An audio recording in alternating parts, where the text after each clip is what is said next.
بسم اللہ الرحمن الرحیم۔ السلام علیکم ورحمۃ اللہ وبرکاتہ۔ الحمد للہ وکفی وسلام علی عبادہ الذین اصطفی، اما بعد۔ حاضرین و ناظرین، یہ درس حدیث نمبر 552 ہے اور آج کا عنوان ہے دولت میں بندے کا واقعی حصہ کیا ہے۔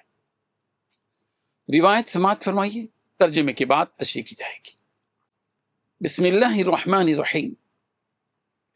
عن ابی ہریرۃ رضی اللہ عنہ قال قال رسول اللہ صلی اللہ علیہ وسلم یقول العبد مالی مالی وإن ماله من ماله ثلاث ما أكل فأفنى أو لبس فأبلى أو أعطى فاقتنى وما سوى ذلك فهو ذاهب وتاركه للناس، رواہ مسلم۔ ترجمہ یوں ہے، حضرت ابو ہریرہ رضی اللہ عنہ سے روایت ہے کہ رسول رحمت صلی اللہ علیہ وسلم نے فرمایا، بندہ کہتا ہے میرا مال میرا مال، حالانکہ اس کے مال میں سے جو واقعی اس کا ہے وہ تین چیزیں ہیں۔ ایک وہ جو اس نے کھا کر ختم کر دیا، دوسرا جو پہن کر پرانا کر دیا، تیسرا اللہ کی راہ میں دے کر اپنی آخرت کے لیے ذخیرہ کر لیا، اور اس کے سوا جو کچھ ہے وہ دوسروں کے لیے چھوڑ جانے والا ہے اور خود یہاں سے ایک دن رخصت ہونے والا ہے۔ یہ مسلم کی روایت ہے۔ حاضرین و ناظرین، اس حدیث میں رسول رحمت صلی اللہ علیہ وسلم نے مال و دولت کی حقیقت کو بیان فرمایا ہے۔ انسان اپنی پوری زندگی مال جمع کرنے، جائیداد بڑھانے اور دنیاوی آسائشیں حاصل کرنے میں خرچ کر دیتا ہے، اور ہر وقت میرا مال کی فکر میں رہتا ہے، لیکن جب موت آتی ہے تو اسے معلوم ہوتا ہے کہ اس کے پاس سے سب کچھ چھوٹ گیا۔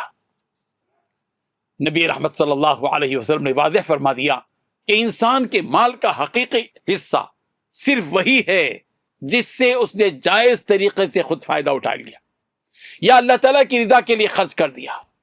جو کھانا کھا لیا وہ ختم ہو گیا، جو لباس استعمال کیا وہ پرانا ہو گیا، لیکن جو صدقہ اور خیرات اور زکوٰۃ اور رفائی کاموں اللہ کے لیے خرچ کیا وہ ہمیشہ کے لیے اس کی آخرت کے خزانے میں محفوظ ہو گیا۔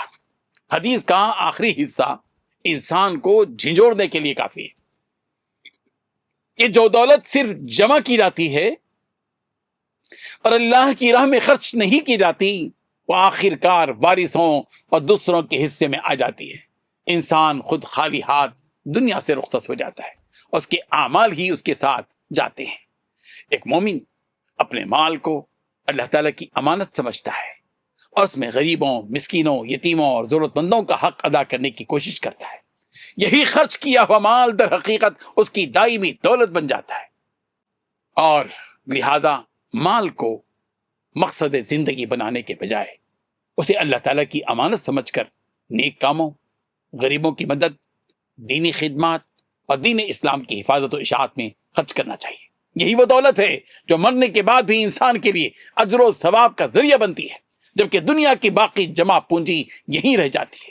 اللہ تعالیٰ ہمیں مال کی حقیقت کو سمجھنے، حلال روزی کمانے اور نیک کاموں میں خرچ کر کے آخرت کے لیے بہترین توشہ تیار کرنے کی توفیق عطا فرمائے۔ آمین۔ وآخر دعوانا ان الحمد للہ رب العالمین۔